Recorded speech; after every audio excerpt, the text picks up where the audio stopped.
चुनाव प्रचार के दौरान अक्सर नेता वादे करते हैं और फिर भूल जाते हैं। ये शिकायतें हर जनता की आपको मिल जाएंगे। लेकिन गोपालगंज के कुचायकोट से विधायक अमरेंद्र उर्फ पप्पू पांडे ने चुनाव प्रचार के दौरान जो वादे किए थे वह अब उस पर अमल करने की कोशिश में जुट गए हैं। इसी का नतीजा है कि अब कुचायकोट प्रखंड के सासामूसा बाजार स्थित ऐतिहासिक चीन मिल खोले जाने की सुगबुगाहट तेज हो गई है।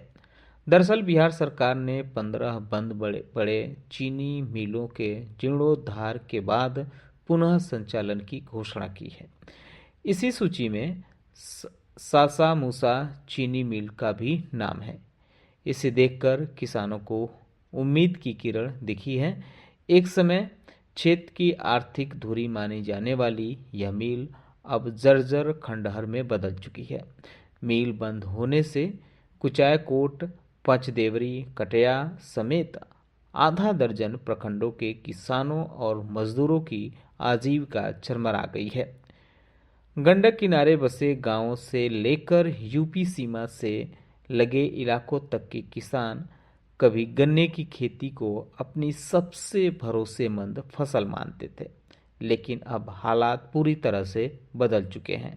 बता दें कि साल 1932 में स्थापित यह चीनी मिल 2015 तक सामान्य रूप से संचालित होती रही, लेकिन प्रबंधन में बढ़ती खींचतान और वित्तीय अव्यवस्थाओं ने धीरे धीरे इसकी रफ्तार रोक दी।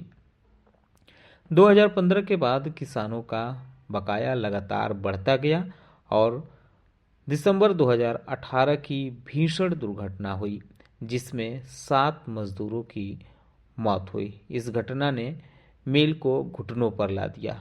हादसे के बाद 2019 में मिल महज 15 दिनों के लिए अस्पष्ट रूप से चलाई गई और फिर पूरी तरह से बंद कर दी गई।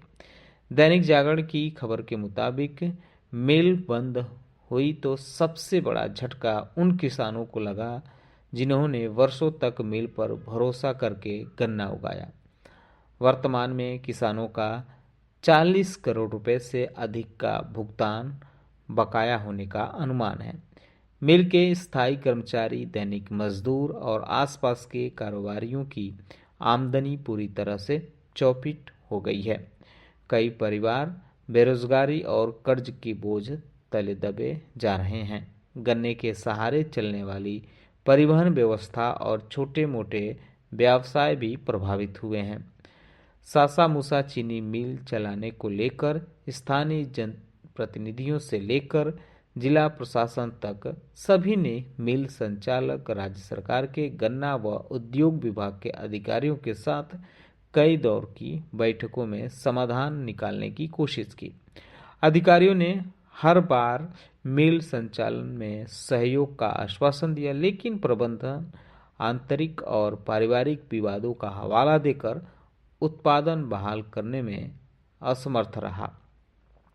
नतीजतन क्षेत्र के हजारों किसान, श्रमिक और उनके परिवार आज भी अनिश्चितता और आर्थिक संकट से जूझ रहे हैं। लोग अब भी उम्मीद लगाए बैठे हैं कि शायद किसी दिन मिल की चिमनी फिर धुआं उगले और इलाके की रौनक वापस लौट आए। आपको बताते चलें कि कुचायकोट के वर्तमान विधायक पप्पू पांडे हैं और इस बार के विधानसभा चुनाव में यह मिल बड़ा मुद्दा भी बना था। पप्पू पांडे ने इसे खोलने का भरोसा भी दिया था। अब यह चीनी मिल खुलता है तो पप्पू पांडे की सबसे बड़ी सफलता मानी जाएगी। और ये पप्पू पांडे का वादा है कि हमारे क्षेत्र में अब गरीबी लोग नहीं रह जाएंगे, क्योंकि हमारे भूमिहीन हैं, जिनके पास जमीन नहीं है। मैं वादा किया हूँ उसे पूरा करके दिखाऊंगा, चाहे पप्पू पांडे का लीवर किडनी बिक जाएगा। कभी गलत वादा नहीं करता है और कभी किसी को धोखा नहीं देना चाहिए।